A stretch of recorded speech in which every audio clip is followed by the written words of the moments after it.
Your student's feel is everything in Thai boxing. Without that feel, he's not going to get nothing. If they keep holding for one another, beginners, and people don't know what they're doing, what's going to wind up happening? They're going to have bad habits. I'm a firm believer in heavy bag work, clinch work, light work, which is light play sparring work, and a lot of pad work I do myself. I want my students to have my energy, have my strength.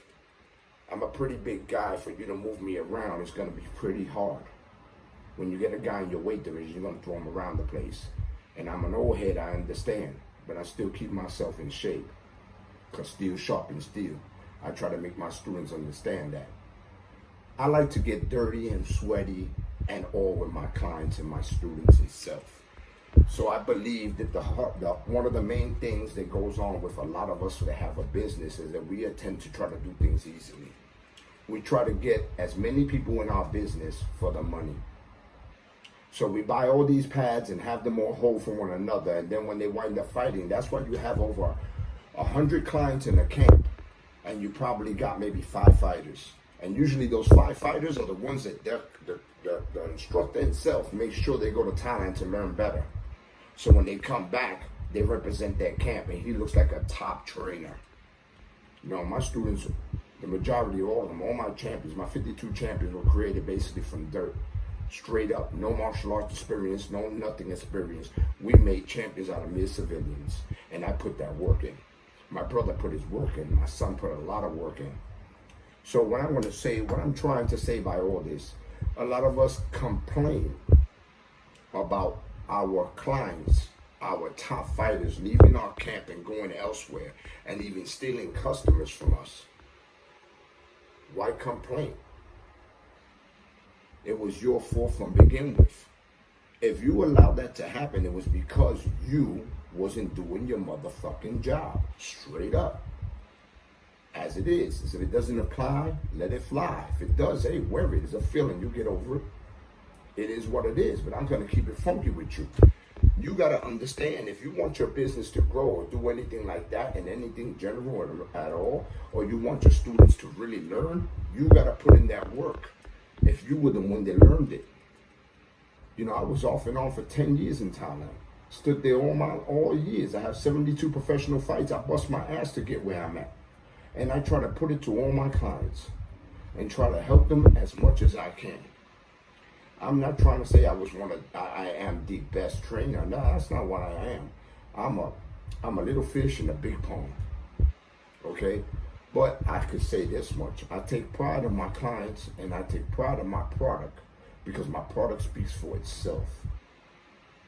It speaks for itself. I don't have to sell it. It sells for me. And I don't try to grab a lot of students. I have students that's always DMing me, contacting me. I have people lined up to come to my camp. I only pick who I feel like picking. If I don't like your vibe, you're not coming. That's my house. I play my music. I do what I want to do. And I act like a damn fool. That's my house. I'm not going to be trying to be all white collar with you. That's me. That's what I do. I have other places that I have businesses. This one here, this is my house. It's a big difference. Where I'm saying by all this, brothers, is don't get mad if you did your job and some students leave you after they become good fighters and grow and progress and become better and open up schools. It's okay. If you did Muay Thai, you did your job in Thai boxing, which is to give the art and allow the tradition to go and to continue to go. So teach your style. Do what you got to do, and stop holding back all this information and trying to keep your clients there and trying to sucker them for money. Teach because you love it. Show your passion, baby. Y'all brothers got this, man. We're so busy about all this stuff. The pandemic scared the shit out of everybody. Everybody's all messed up. You got everybody out there, man. I'm feeling sorry for people. They're out in the street training, man. In the street. My little brother's camp in New York, he's in the street training.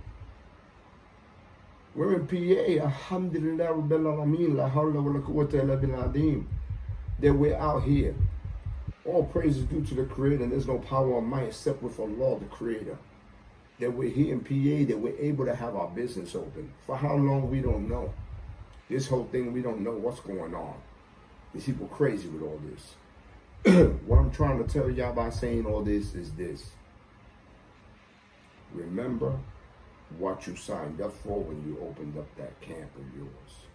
That school, that dojo, whatever it may be. You signed up to teach people and to change their life. Not to take their money and ruin their life. Please understand that. Hopefully, as my brother Mustafa Takabir would say from the Swam Academy, each one teach one, each one reach one. Salaamu alaykum wa rahmatullahi wa barakatuh. I hope you like this. Masalam. One, they have a saying in Thailand, a great pad man is worth 1,000 champions. Understand that people that do pads could dictate your foundation and the way your style's going to be. Understand that. Take heed to who you train with and who gives you that feel in this Thai boxing. Take heed to it, man. I'm telling you, take heed to it. There's a lot of phony ass motherfuckers out there. Listen to what I'm telling you. Take heed to what I'm telling you, because that's the saying.